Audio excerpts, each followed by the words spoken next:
अस्सलामुअलैकुम वरहमतुल्लाहि वबरकातुहू। उम्मीद करती हूँ आप चाहोंगे खैरियत से होंगे और मेरी दुआ है अल्लाह हमेशा आपको अपने सामान में रखे, आमीन। दोस्तों, एक दफ़ा सुल्तान नूरुद्दीन जंगी रहमतुल्लाह अलैह इशा की नमाज पढ़कर सोए, लेकिन फिर अचानक उठ बैठे।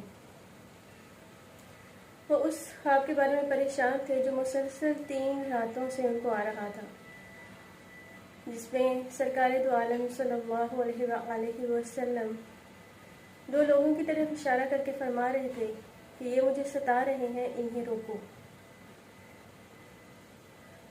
चुनाचे अब सुल्तान को करार कहाँ था। सुल्तान ने अगले ही दिन अपने चंद फौजियों को साथ लिया और दमिश्क से मदीना की तरफ रवाना हुए। उन दिनों दमिश्क से मदीना की तरफ जाने में 16 से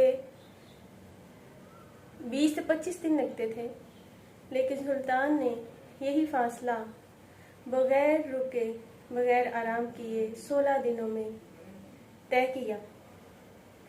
मदीना पहुंचकर सुल्तान ने मदीना जाने वाले और आने वाले रास्तों को बंद कर दिया और हाकिम मदीना से कहा कि हर खास आम को खाने की दावत दो।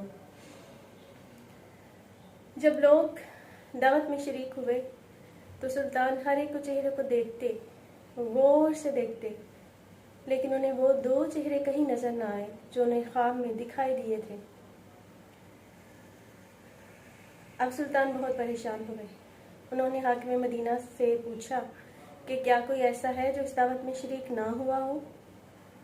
तो हाकिम ने फरमाया कि जी हाँ, 2 ज़ायरीन ऐसे हैं जो इस दावत में नहीं हैं।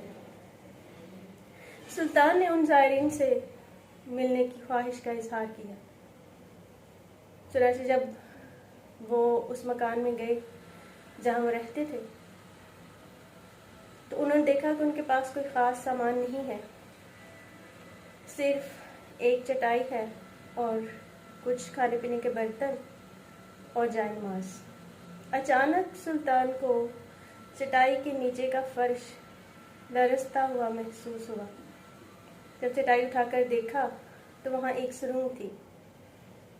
सुल्तान ने अपने साथियों से कहा कि सुरंग में दाखिल हो जाओ।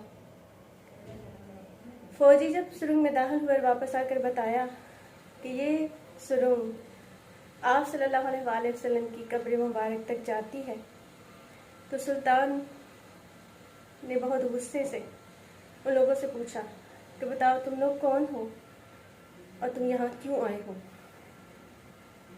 काफ़ी हीलो हुज्जत के बाद उन्होंने कहा कि हम यहूदी हैं और अपनी कौम की तरफ से तुम्हारे पैगम्बर अक़दस का जिस्म मुबारक चुराने पर मामूर हुए हैं।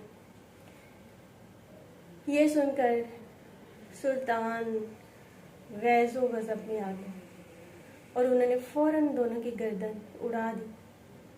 फिर अपने फौजियों को हुक्म दिया कि रोज़ा रसूल के चारों तरफ खंदक खोदी जाए। खंदक खोदी गई और इतनी गहरी खोदी गई कि पानी बाहर निकल आया। अब उसमें पिघला हुआ शीशा भर दिया गया ताकि कोई क़यामत तक ये जुर्रत ना कर सके कि आप सल्लल्लाहु अलैहि वसल्लम का जिस्म अक़दस जो है वो चुराया जाए। सुल्तान रोते जाते और फरमाते जाते कि मेरी खुशनसीबी कि पूरी दुनिया में आपने इस गुलाम को चुना। तो तब से लेके अब तक ऐसी जुर्रत कोई नहीं कर सका। ये एक बहुत ही ईमान अफरोज़ वाक़या है जो ईमान को ताज़ा कर देता है। अपना बहुत सा ख्याल रखिएगा, खुश रहिए, मुस्कुराते रहिए।